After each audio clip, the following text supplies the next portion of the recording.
ओढ़ी लाल की लाल की लाल की।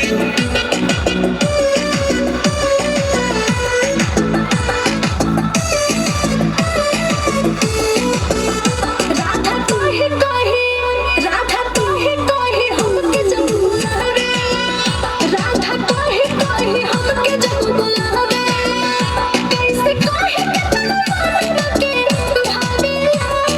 सुना राधा हो सुना राधा, ओढ़ी लाल की चुनरिया जब आवेलू, ओढ़ी लाल की चुनरिया जब आवेलू, राधा कान्हा के दीवाना तू बनावेलू।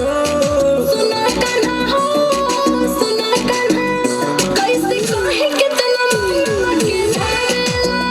राधा कहे कहे हमके जब बुलावे।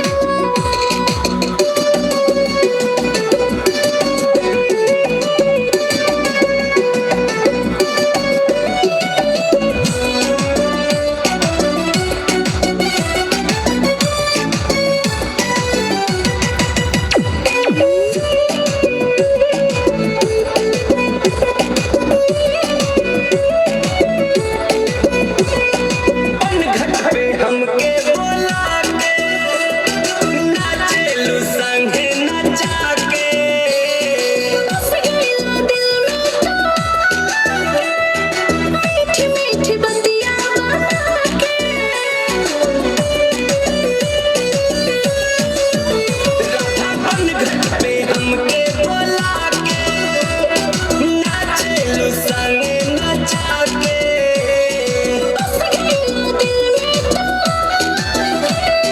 मीठी मीठी बतिया बना के। श्याम सपना में रोज हमरे आवे, श्याम सपना में रोज हमरे आवे, कैसे कहे कितना मानवा के भावेला।